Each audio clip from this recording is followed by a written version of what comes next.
गायत्री साधक मौनी बाबा की कहानी।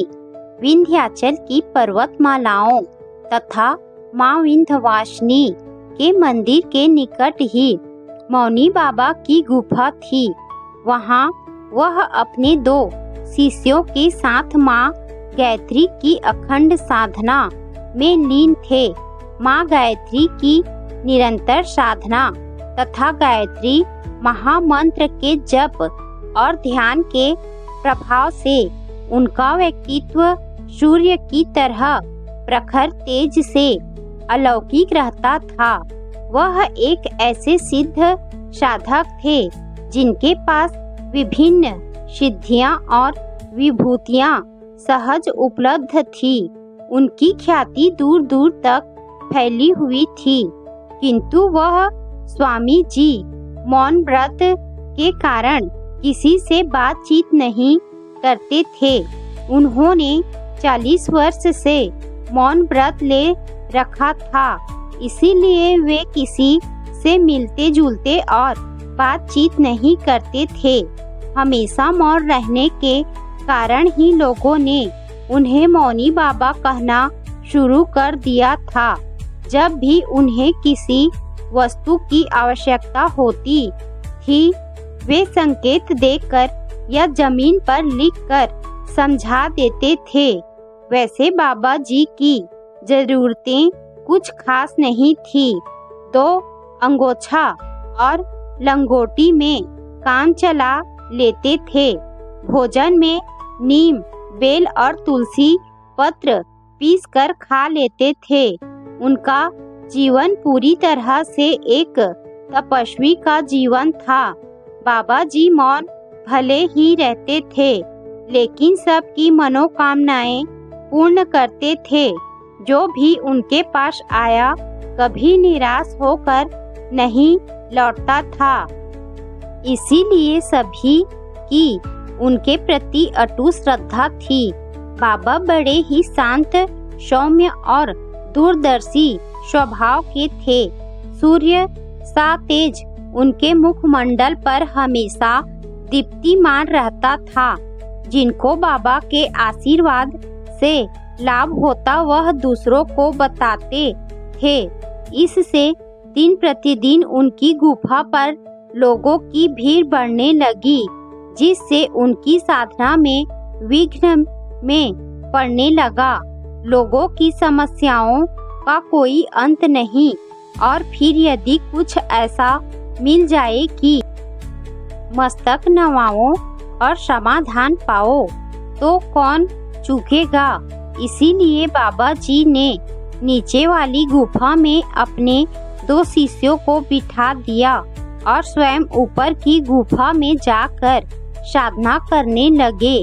मौनी बाबा के शिष्य भी कोई साधारण चेले तो थे नहीं। उन्हें भी बाबा जी की कृपा से सिद्धियां प्राप्त थी। इसीलिए अब वही लोगों को आशीर्वाद देकर वहां से विदा कर देते थे।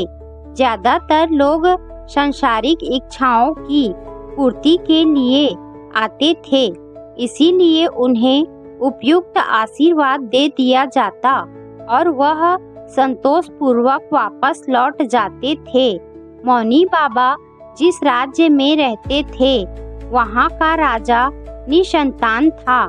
राजा स्वभाव से बड़ा ही दयालु, पराक्रमी और धर्मपरायण था। उस राज्य में सभी सुख और प्रेम पूर्वक रहते थे। राजा की तरह महारानी भी बड़ी ही धार्मिक स्वभाव की विदुषी थी। उन्हें दुख था तो केवल इस बात का कि उनके कोई संतान नहीं है। संतान प्राप्ति के लिए राजा और महारानी ने विभिन्न ज्योतिषियों द्वारा बताए गए कई व्रत और उपवास किए, किंतु आखिरकार उन्हें निराश ही होना पड़ा। संतान प्राप्ति की चिंता में राजा और महारानी नित्य निरंतर तिल तिल जल रहे थे। तभी महारानी को किसी दासी ने मौनी बाबा के पास जाने को बोला। मौनी बाबा के चमत्कारों की कहानियाँ राजा और रानी दोनों ने सुन रखी थी, किंतु वह इतने निराश हो चुके थे कि अब उनमें कहीं आने जाने की इच्छा ही नहीं थी। किंतु महारानी कहाँ हार मानने वाली थी।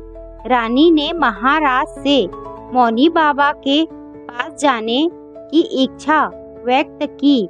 पहले तो महाराज ने मना किया, किंतु फिर महारानी की बात रखने के लिए राजा ने फैसला किया कि मौनी बाबा को ही राज दरबार में बुला लिया जाए। जब यह बात रानी को पता चली तो उन्होंने महाराज के निर्णय का विरोध करते हुए कहा, महाराज याचक दाता के पास जाता है, न कि दाता याचक के पास आए। रानी की बात तर्कसंगत थी, अतः राजा मौनी बाबा के पास जाने के लिए सहमत हो गए। राजा ने सेना सजाने के आदेश दिया।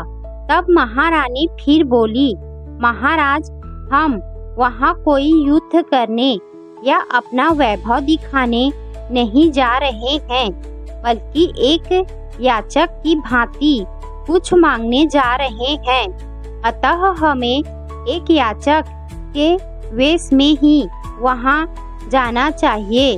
राजा रानी की इस बात से भी सहमत हो गया। दूसरे ही दिन दोनों मौनी बाबा के तपस्थान की ओर चल दिए। विंध्याचल में बसे उस तप स्थान का वातावरण बड़ा ही सुरम्य, शांत और मनोरम था।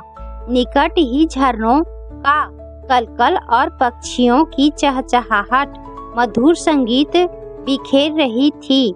वहाँ दर्शनार्थी बाबा के शिष्यों से आशीर्वाद लेकर जा रहे थे।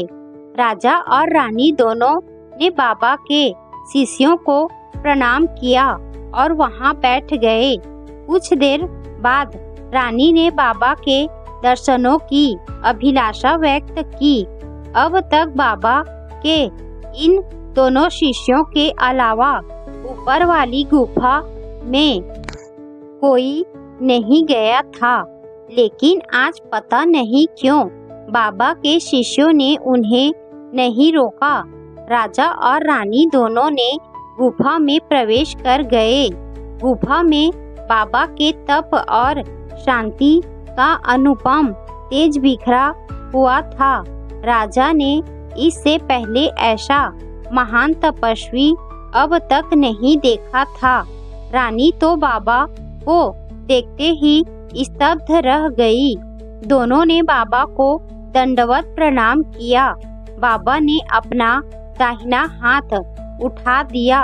उन्होंने सोचा शायद बाबा मौन तोड़ेंगे, लेकिन बाबा कुछ नहीं बोले। वह काफी देर वहाँ बैठे रहे, लेकिन बाबा ने तो मौन व्रत धारण कर रखा था। राजा तो प्रतिदिन वहाँ नहीं आ सकता था, लेकिन उन्होंने रानी को मौनी बाबा के पास जाने की अनुमति दे दी। रानी प्रतिदिन बाबा की तपस्थली पर जाती थी और वहाँ आसपास साफ सफाई करती थी। वह घंटों इस आस में बैठी रहती थी कि बाबा मौन तोड़ेंगे और मुझसे बात करेंगे। ऐसे ही दिन पर दिन बीतते गए और बरसात का मौसम आ गया। एक दिन खूब तेज बारिश हो रही थी। बिजली कड़की, बादल गरजे, आंधी और तूफान से भयावह वातावरण बना हुआ था। ऐसे में भी रानी अपने संकल्प से नहीं डिगी। वह पूरी तरह से भीग चुकी थी, लेकिन फिर भी वह बाबा की गुफा के पास पहुंच गई। पहाड़ों पर फिसलने के कारण कई जगह चोट भी आई थी, जिनसे रक्त बह रहा था। एक बार तो वह एक गहरी खाई में गिरते गिरते बची। इतना कष्ट होते हुए भी रानी की निष्ठा बाबा के प्रति बनी रही। कहते हैं, इरादों के पक्के कभी नाकाम नहीं होते। यही रानी के साथ भी हुआ। रानी की ऐसी दयनीय दशा देख मौनी बाबा का हृदय करुणा से भर गया।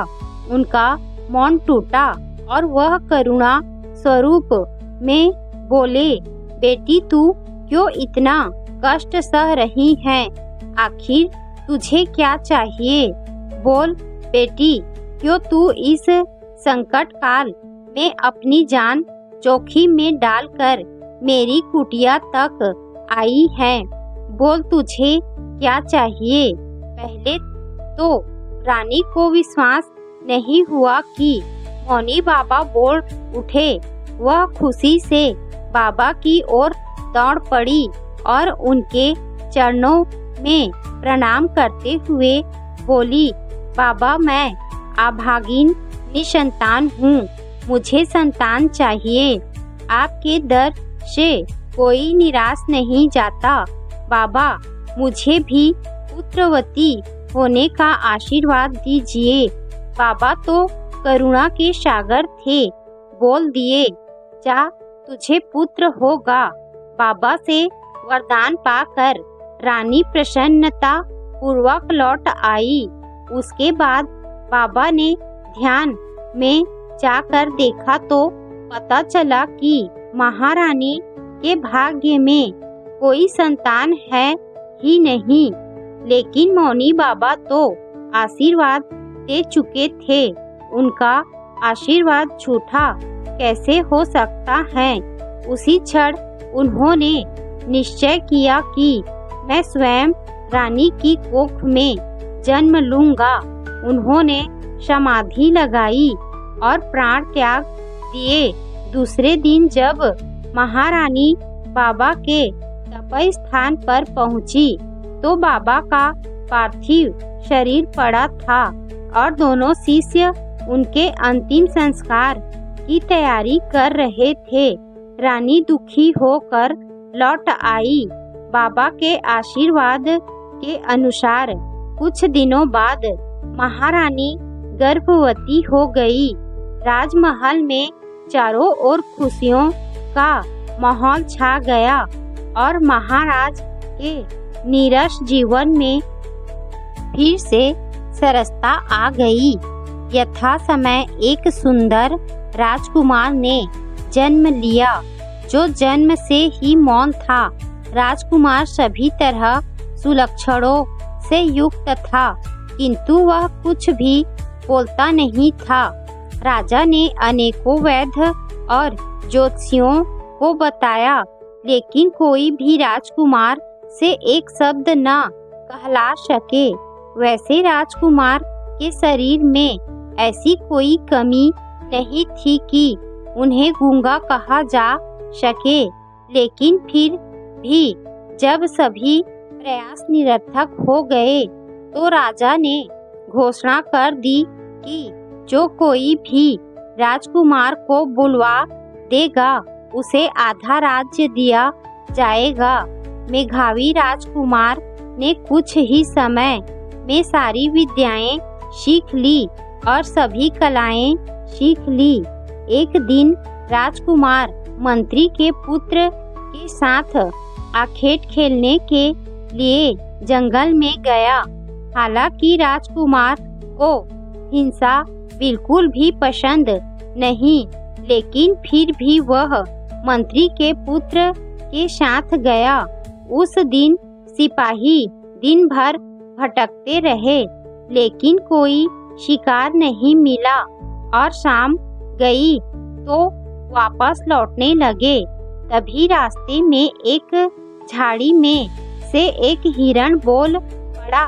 सिपाही टूट पड़े और उसे मार दिया। हिरण की दयनीय दशा देख राजकुमार का हृदय करुणा से भर गया और वह बोल उठे, तू क्यों बोला? आज तू नहीं बोलता तो बच जाता। देख, मैं बोला तो दोबारा जन्म लेना पड़ा और तू बोला तो तुझे मृत्यु के मुंह में जाना पड़ा। हाय रे भाग्य! बिना सोचे विचारे बोलना भी कितना दुखमय हो सकता है। जब राजकुमार खुद से ये बात कर रहा था, तभी मंत्री का लड़का उसके पास ही खड़ा था। वह राजकुमार के बोलने से अचंभित था। उसने तुरंत राजमहल जाकर राजकुमार के बोलने वाली घटना महाराज को कह सुनाई। पहले तो राजा को विश्वास नहीं हुआ। फिर उसने पूछा, क्या सच में राजकुमार बोलता है? राजा से झूठ बोलने की सजा तुम जानते हो ना? मंत्री का लड़का बोला, आप खुद ही राजकुमार से पूछकर देख लीजिए। महाराज, प्रत्यक्ष को प्रमाण की क्या आवश्यकता? भरी सभा में राजकुमार को बुलाया गया। सभी को उत्साहित थे कि आज राजकुमार बोलेंगे, लेकिन नहीं बोला तो मंत्री के पुत्र को फांसी की सजा होगी। राजकुमार आया और उसे बोलने के लिए कहा गया, लेकिन राजकुमार गूंगे की तरह ही खड़ा रहा। तब राजा को गुस्सा आया और उसने मंत्री के पुत्र को फांसी की सजा देने का आदेश दे दिया। राजा ने सोचा, यह आधे राज्य के लोभ में आकर मुझे झूठ बोला है। जल्लाद आया और मंत्री पुत्र को फांसी होने ही वाली थी कि राजकुमार चिल्ला पड़ा, छोड़ दो उसे। राजकुमार के ये शब्द सुनकर सभी के चेहरे खिल उठे। इसके बाद राजकुमार ने अपने पूर्व जन्म की बात बताई। राजकुमार बोला, राजन, मैं विंध्याचल के पर्वत में रहने वाला वही मौनी बाबा हूँ, जिसके पास आप और महारानी पुत्र प्राप्ति की कामना लेकर आए थे। रानी की श्रद्धा और निष्ठा देखकर मेरा हृदय करुणा से भर गया और मैंने उसको पुत्रवती होने का आशीर्वाद दे दिया। किंतु मुझे बाद में ज्ञात हुआ कि रानी के भाग्य में कोई संतान नहीं थी। इसीलिए अपने आशीर्वाद को पूरा करने के लिए मुझ स्वयं को रानी की कोख में जन्म लेना पड़ा। अब रानी भी निसंतान होने के दुख से उबर गई हैं। अतः अब मैं पुनः अपनी तप साधना करने जा रहा हूँ। इतना कहकर राजकुमार वापस अपनी तपस्थली की ओर चल दिए। साधना की महिमा यदि समझना हो तो मौनी बाबा को समझ लो, जिन्होंने गायत्री साधना के लिए अपना सारा राज्य छोड़ दिया, जिन्होंने एक स्त्री की अभिलाषा पूर्ण करने के लिए स्वयं को एक जन्म तक न्यौछावर कर दिया। धन्य है वह संत और वह लोग जिन्हें ऐसे संत के दर्शन का सौभाग्य प्राप्त हुआ। मौनी बाबा को सत सत नमन।